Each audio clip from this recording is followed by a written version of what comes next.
Subscribe कीजिए। आयत शुरू होती है सुबहान से।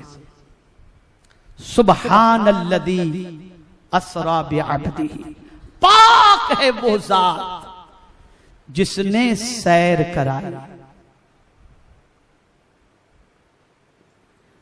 ये आयत करीमा इसके हवाले से बिल्कुल जहन में हमेशा के लिए एक कानून महफूज कर लो कि अंबियाए किराम अलैहिमुस्सलातु वस्सलाम पर एतराजात सरकार से पहले जितने अंबिया आए सब पर एतराजात हुए, लेकिन सबके एतराजात का जवाब सब नबियों ने खुद दिया है।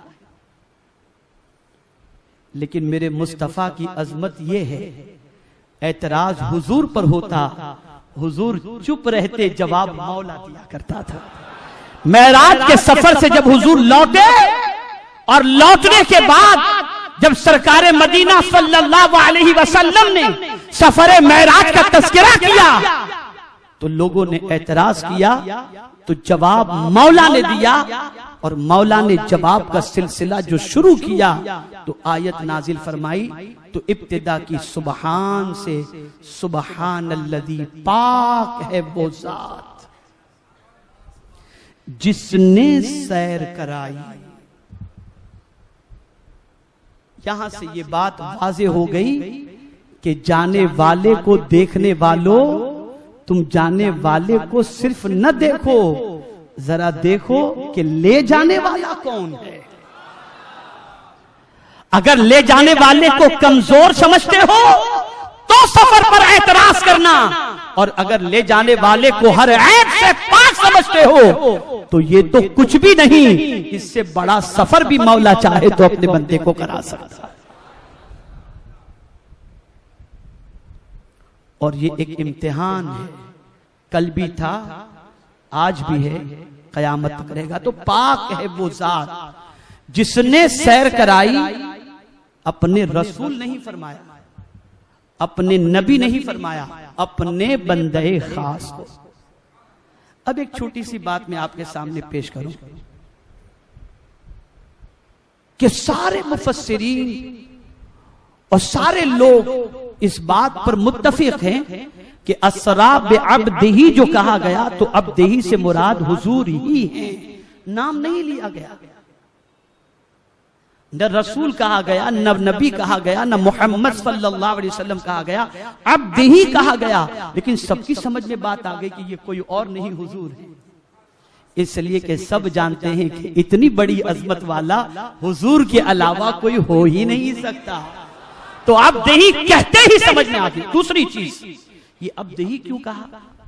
जब हुजूर खुदा से करीब हुए कि 2 कमानों या उससे कम का फासला रह गया, उससे कम का फासला, तो रब ने अपने महबूब से फरमाया, मेरे महबूब किस लक़ब से आज तुम्हें याद करूं, किस लक़ब से याद करूं? तो हुजूर ने कहा, मौला मेरे लिए बस इतना ही काफी है कि तू मुझे अपना बंदा कहते। कितनी प्यारी बात है, आप देखो, इसको समझो, गौर से समझो। बुलंदी पर पहुंचकर आदमी को तकब्बुर आ जाता है, बुलंदी पर पहुंचकर आदमी को घमंड आ जाता है, बुलंदी पर पहुंचकर इंसान आपे से बाहर हो जाता है। लेकिन अल्लाह अकबर, मेरे मुस्तफा सल्लल्लाहु अलैहि वसल्लम इतनी बुलंदी पर पहुंचने के बाद भी अपने लिए तवाज़ो पसंद करते हैं और कहते हैं, मौला मेरे लिए यही काफी है कि तू मुझे अपना अब्द कहकर, बंदा कहकर पुकारे। तो अल्लाह ने क्या फरमाया?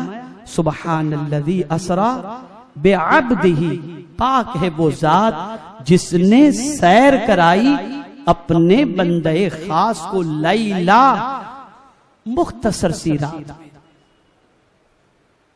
रात के मुख्तसर से हिस्से। ये लैला पे जो तनवीन है वो तकलील के लिए, किल्लत बयान कर रही है। मुख्तसर से हिस्से, कहां से कहां तक?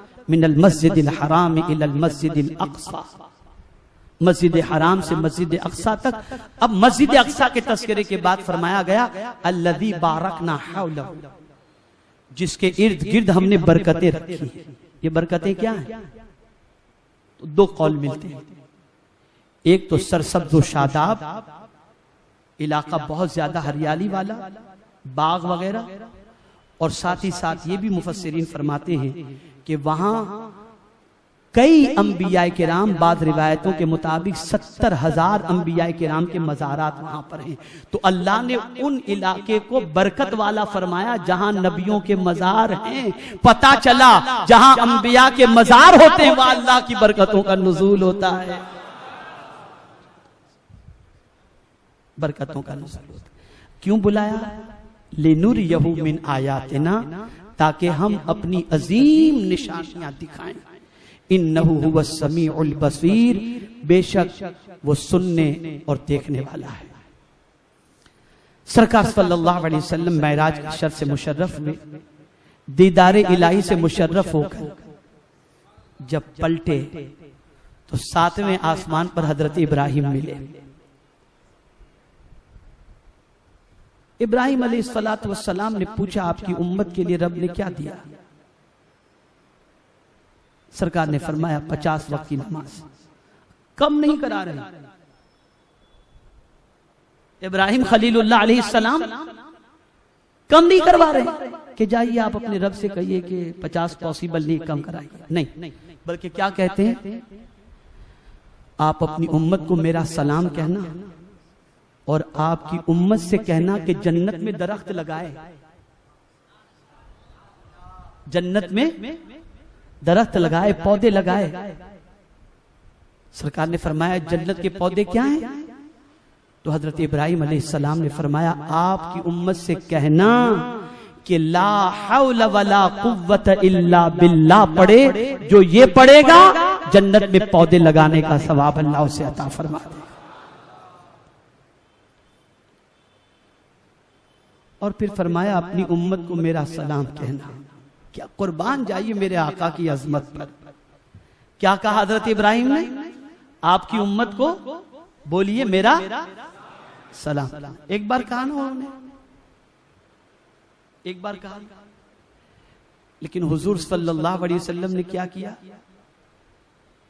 इब्राहिम अलैहिस्सलाम ने वो एहसान हुजूर की उम्मत पर सलाम का जो फरमाया कि आपकी उम्मत को मेरा सलाम कहना, तो ये इतना सरकार को पसंद आ गया कि इब्राहिम अलैहिस्सलाम और मेरी उम्मत का इतना ख्याल कि मेरी उम्मत को सलाम पेश कर दिया। तो सरकार ने अपनी उम्मत से फरमा दिया कि देखो वो तो मेरी वजह से तुम पर एक बार सलाम भेजे, लेकिन है मेरे जद, अब तुम्हारी भी रिस्पॉन्सिबिलिटी है कि तुम भी सलाम भेजो। इसलिए हर नमाज के अंदर कायदे अखीरा में हम दुरूद इब्राहिम पढ़कर उन पर सलाम पेश करते हैं।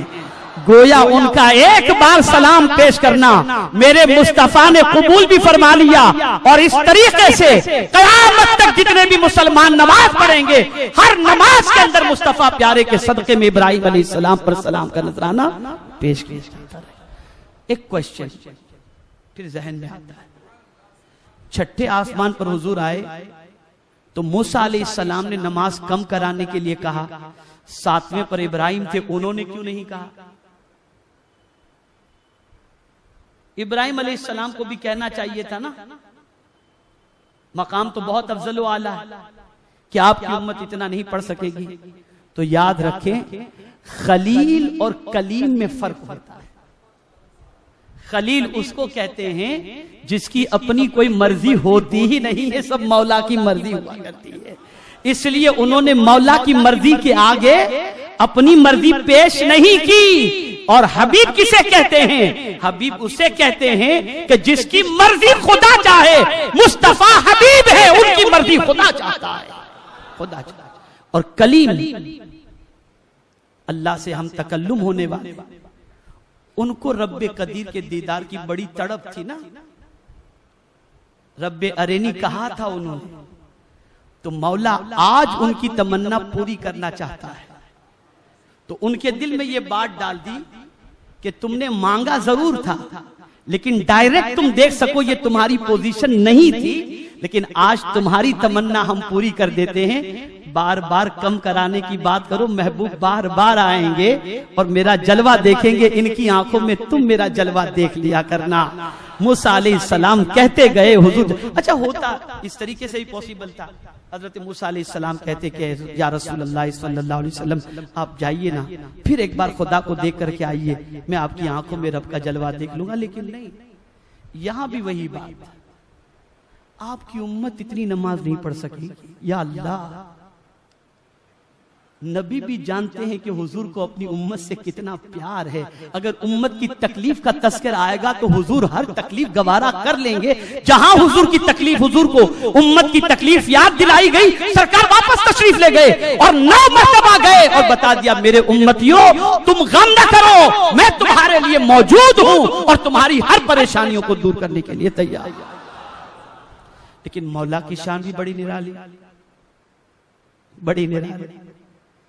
50 वक्त कह दिया था तो कहा महबूब कोई बात नहीं, पढ़ेंगे 5, सवाब मिलेगा 50 ही का, सवाब 50। हम देते हैं तो दे ही देते हैं, कम नहीं करते हैं, सवाब हमारी तरफ से उतना ही मिलेगा। हमारे वीडियो को लाइक शेयर जरूर करिए।